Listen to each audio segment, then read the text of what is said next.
¿Cómo están, amigos? Bienvenidos a este nuevo episodio de Anamórfico, este podcast nuevo que seguro ya se volvió uno de sus favoritos con tan solo 3 episodios. De verdad me da muchísimo gusto estar de regreso con ustedes.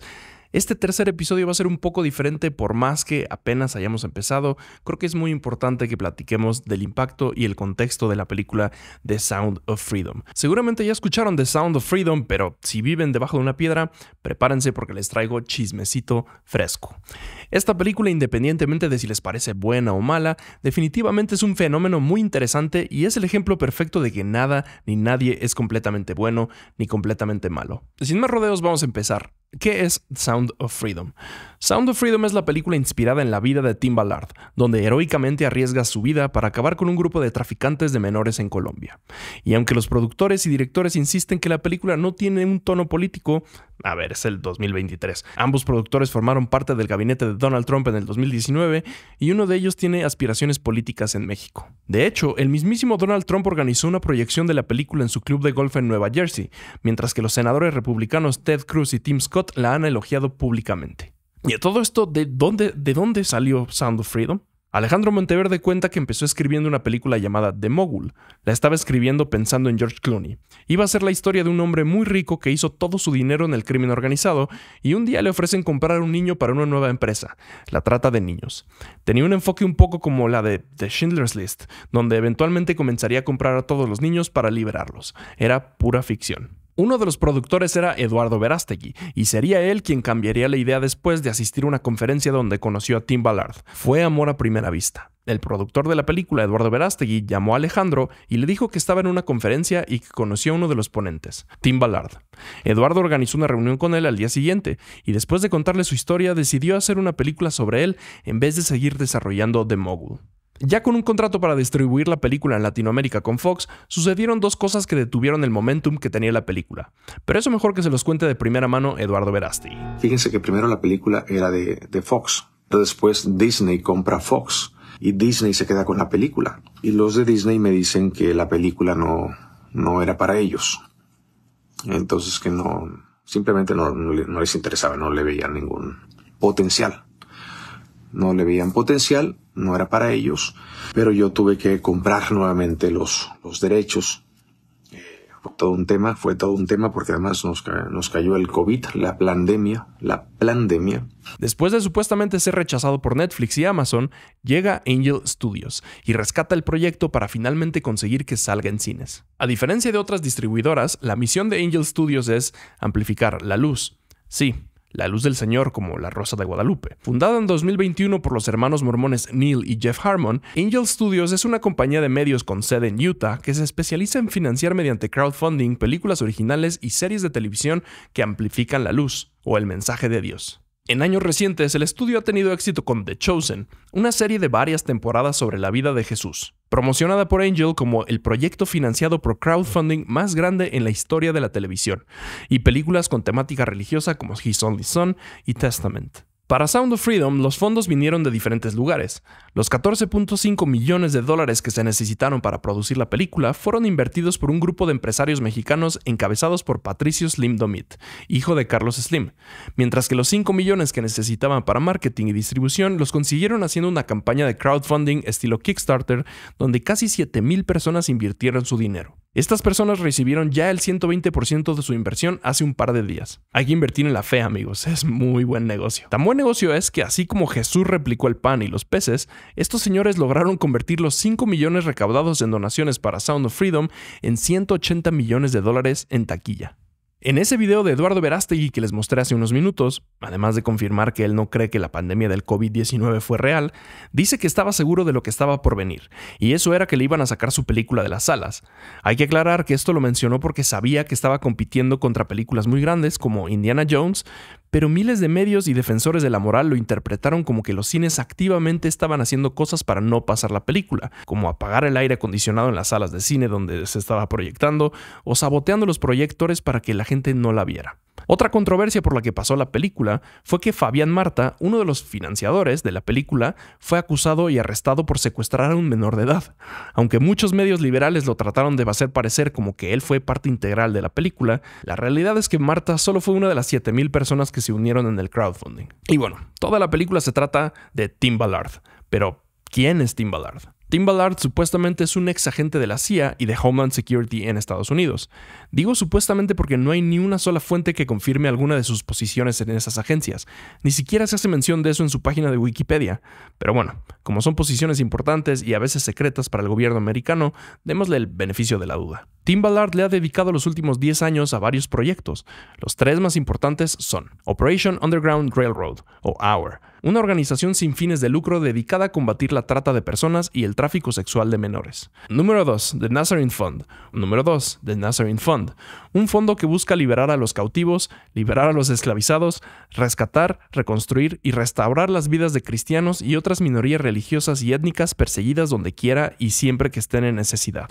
Y número 3, el CrossFit Hour, un gimnasio de CrossFit presencial y digital que busca financiar las operaciones de Hour mediante la venta de membresías y merch. El 14 de mayo de 2015, Ballard testificó ante el Subcomité de Derechos Humanos Globales de la Cámara de Asuntos Exteriores del Congreso de Estados Unidos, durante el cual recomendó procedimientos y prácticas para rescatar a niños de redes de trata.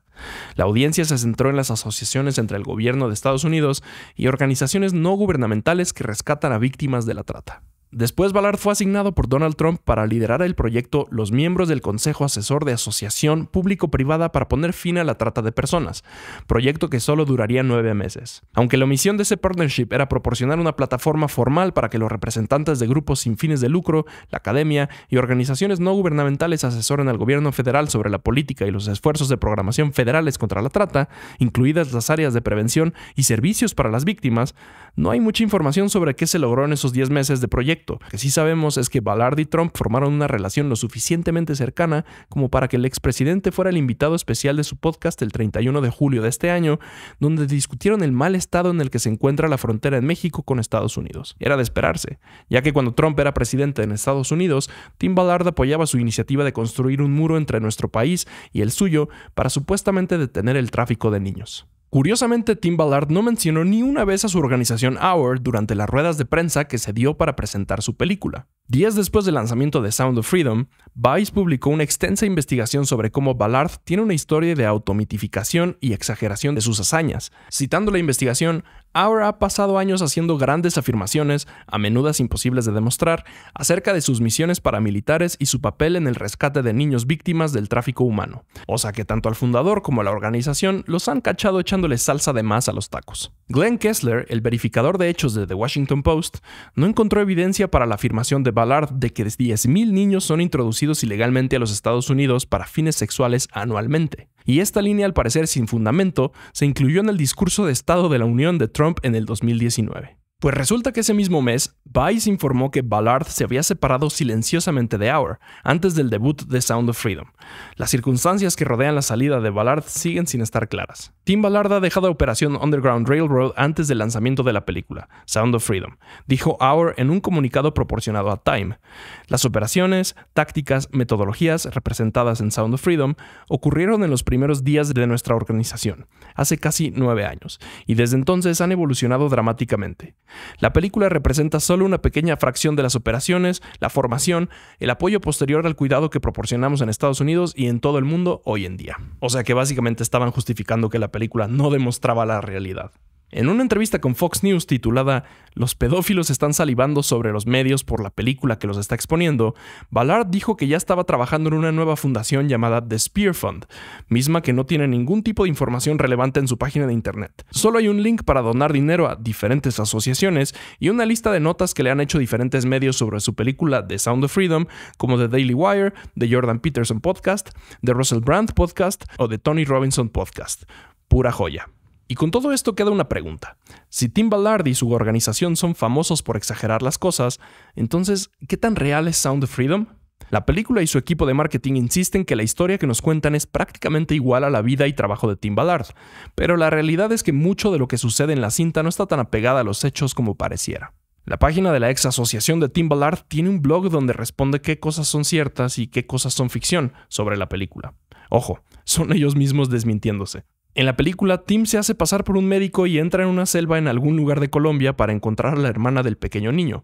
poco después de la operación Triple Take. Esto no sucedió. Sin embargo, en la vida real, Tim sí lideró un grupo de operadores a Our, haciéndose pasar por médicos, en una selva de la frontera de Haití y República Dominicana unos años después en la operación Triple Take en busca de Gardy, un niño al que no ha encontrado aún. La organización de Ballard había llegado a una aldea remota en búsqueda de un niño desaparecido, actuando según lo que el fundador Tim Ballard había prometido que era una pista sólida de una fuente. Un grupo llamado Equipo de Salto de Our había entrado en la aldea fingiendo ser parte de un equipo médico. Se habían contratado trabajadores médicos reales como tapadera y estaban proporcionando atención médica real a las personas en la aldea mientras operadores inspeccionaban discretamente la escena. Sin embargo, el niño desaparecido no se encontraba en ningún lugar.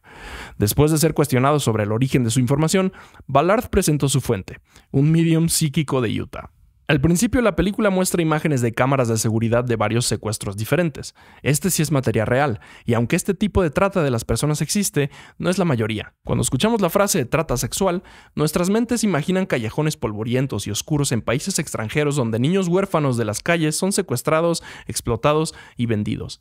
Y esta es una realidad horrorosa, pero también es importante entender que la trata sexual no solo es un problema extranjero, sino una preocupación doméstica aguda en Estados Unidos y que está en aumento. Según el Centro Nacional para Niños Desaparecidos y Explotados, se ha informado de trata de personas en los 50 estados. Los depredadores son entrenadores de fútbol, maestros de confianza, vecinos de enfrente, tíos y tías. Además, un número de afirmaciones de Our sobre su trabajo están dramáticamente exageradas o carecen de evidencia documental clara, decía el artículo de Time. Personas que han sido voluntarias para Our han expresado preocupaciones de que en realidad podrían haber estado creando demanda para víctimas de trata, al ir a países extranjeros en misiones encubiertas que en ocasiones parecían consistir en caminar por bares y clubes sexuales preguntando por niñas menores de edad. También, supuestamente, Tim Ballard capturó al pedófilo y secuestrador que vemos al principio de la película.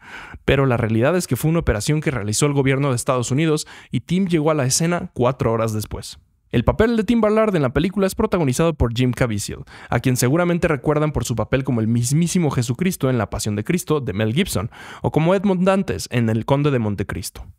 Jim ha sido el centro de atención en los medios recientes porque ha apoyado públicamente varias teorías de conspiración que inundan los foros pro-Trump en Internet. Durante la conferencia Health and Freedom, dijo que Tim Ballard no podía asistir a la conferencia porque estaba salvando niños de gente mala en Hollywood, que buscaba secuestrarlos y quitarles el adenocromo de su sangre. Una teoría de conspiración importante de QAnon que ha sido desmentida miles de veces en Internet. El personaje posiblemente más complejo de toda la saga es Eduardo Verástegui, quien nació en Tamaulipas en 1974 y se volvió famoso como actor, cantante, productor y activista de ultraderecha, con posturas radicales en contra del aborto y de la homosexualidad. Sus tweets ya son de tío incómodo en la cena de Navidad. Tuvo roles en películas pequeñas como Chasing Papi o Mall Cop, hasta que participó y produjo Bella, una película sobre el aborto que en 2006 ganó el premio del público en el Festival de Cine de Sundance. En febrero del 2007 fundó Manto de Guadalupe, una organización sin fin de lucro encargada de realizar misiones a diferentes lugares del planeta con pobreza extrema, con el fin de colaborar en construcciones de viviendas, donar alimentos y medicamentos y brindar asistencia en general. En agosto del 2010, la fundación inauguró el Centro Médico Guadalupe en Los Ángeles, donde se brinda atención médica prioritaria. Hasta aquí todo suena normal. Es un activista conservador de ultraderecha. Nada nuevo. Desde que se originó la idea de Sound of Freedom, él asegura que lo han amenazado de muerte por producir la película, pero no hay ninguna prueba de ninguna amenaza. También asegura que múltiples medios no querían cubrir el lanzamiento de la película porque el tema del que habla no es un negocio, cuando claramente sí lo es. También dijo que se le cuestionaba que el público no vería una película que habla sobre el trato infantil. Citando su entrevista, no quieren que esta verdad salga, que esta película salga. Este es un problema global. Hay mucha gente involucrada en este crimen en todos los sectores. Me han amenazado muchas veces. Trataron de que parara el proyecto. La actitud que ha tomado Verástegui hacia la crítica sobre su película es bastante cuestionable. Básicamente su postura es que si no te gusta The Sound of Freedom es porque eres un pedófilo. Y si cuestionas cualquier elemento de la película es porque buscas desacreditar la lucha por salvar a los niños del mundo. El ejemplo más reciente de esto sucedió durante la presentación de la película en México, donde Verástegui explotó contra un reportero que le cuestionó sobre un tuit suyo que dice: sin duda alguna, la homosexualidad está vinculada con la pedofilia. Este tuit rápidamente se inundó con respuestas como: hay más vínculos entre la pederastia contigo y la Iglesia Católica que contra la homosexualidad.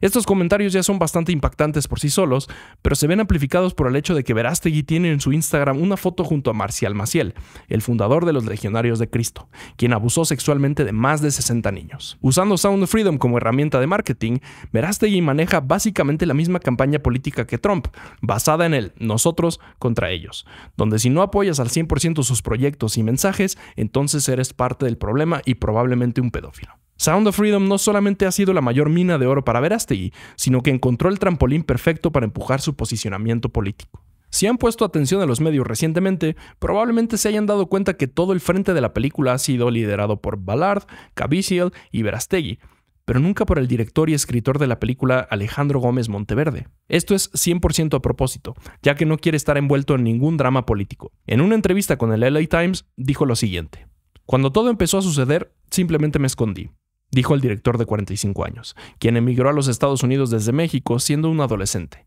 en lo que caracterizó como su primera entrevista oficial sobre la película. "No quería ser parte de lo que estaba sucediendo, solo me gusta hacer películas y contar historias". Cuando le preguntaron sobre qué pensaba de la audiencia principalmente republicana y conservadora que ha estado promoviendo la película, dijo lo siguiente: "No puedes acercarte demasiado a los $200 millones en taquilla solo con un mercado conservador", dice sobre la película, que hasta la fecha ha recaudado más de $160 millones. "No llegas a los 200 millones si no cruzas y te conviertes en una película bipartidista". Esto por supuesto que no tiene sentido. No solo los números no cuadran, además en ese caso sería imposible para Barbie llegar a ser la película más exitosa del 2023 cuando supuestamente solo la está viendo el público liberal. Ya para cerrar la entrevista, Monteverde dijo lo siguiente sobre el impacto que está teniendo su película. ¿Qué es mejor? ¿Crear conciencia masiva o enviar los fondos a una sola organización? El problema es que internacionalmente hay miles de organizaciones sin fines de lucro haciendo este trabajo. Lo envías a Guatemala, a algún lugar de aquí, pero una vez que las personas ven esta película, se sienten tan conmovidas que estamos viendo su deseo de querer hacer algo al respecto. Cuanta más conciencia creas, mejor.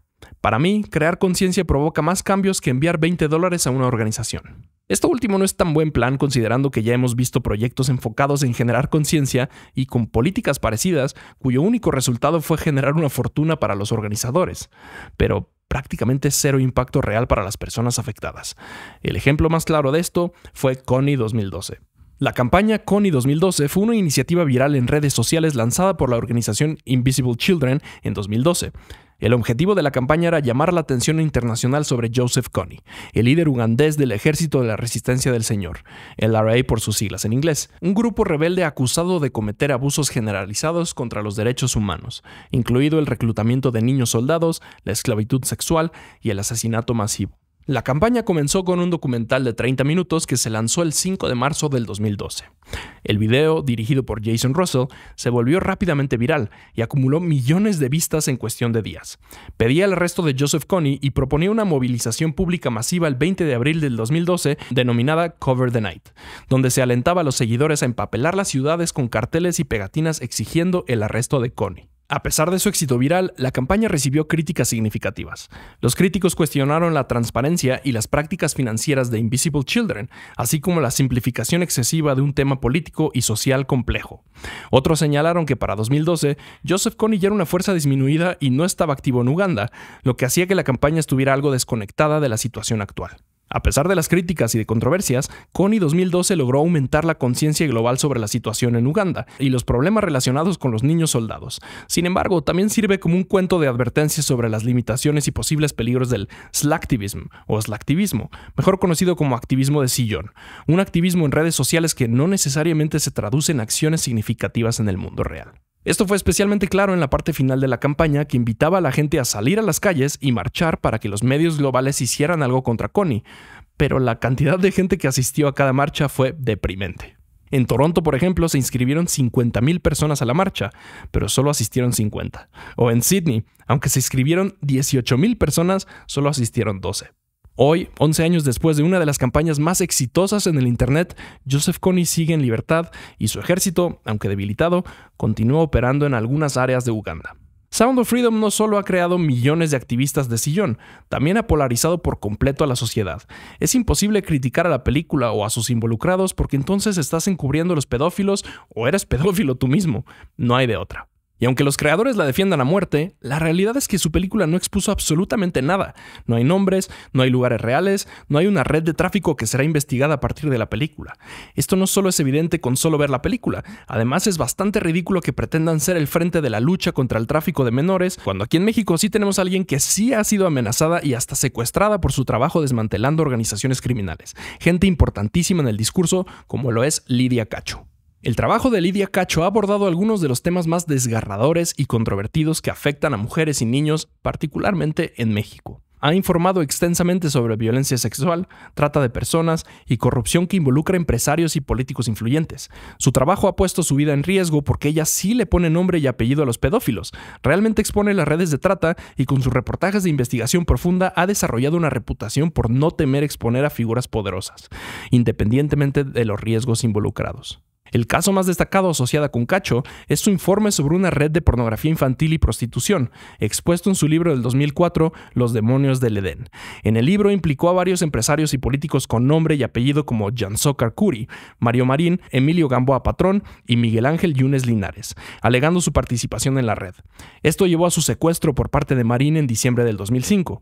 Más tarde fue liberada, pero no antes de experimentar torturas y amenazas durante su detención. Su libro, Memorias de una infamia, detalla esta terrible experiencia. Lidia solo es un ejemplo de miles de personas y asociaciones que sin tener los reflectores trabajan para arriesgar sus vidas y para terminar con el tráfico de explotación de menores en el mundo, mismas que seguramente sí emplearían de manera efectiva los esfuerzos y fondos que la audiencia le está aventando a Sound of Freedom. Ya para terminar les voy a dar mi opinión. La situación de Tim Ballard dentro de Our es exactamente la misma que la de Juan Pablo Zurita construyendo casas para las víctimas del terremoto. Lo importante es hacer las cosas con su nombre al frente, no hacerlas bien.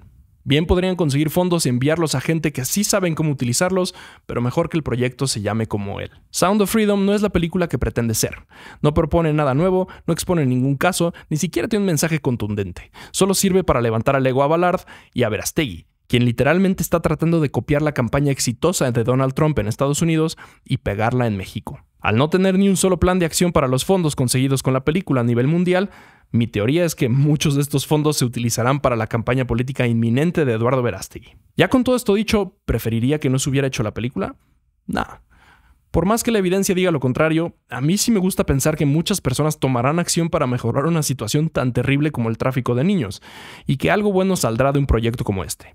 Ya, si gracias a esto Eduardo Verástegui se vuelve presidente de México después, entonces probablemente sí cambie de opinión. Como les conté al principio del video, el punto de esta investigación es recordarles que absolutamente nadie es ni completamente bueno ni completamente malo, por más que una película mal producida y aburrida diga lo contrario. Y con esto terminamos el tercer episodio, amigos. Espero que les haya gustado. Vayan a ver la película y júzguenla por ustedes mismos. Me platican qué les parece, si les gustó, si no. La semana que viene lo más probable es que suba el episodio desde Toronto porque voy a estar en el Toronto International Film Fest. La verdad es que estoy todavía pensando qué contarles desde allá, pero creo que el tema va a salir ya que aterrice. Me voy el día de mañana, miércoles, y tengo planeado ver 25 películas en 10 días. Voy a acabar con los ojos más cuadrados que esta televisión. Hasta pronto, amigos.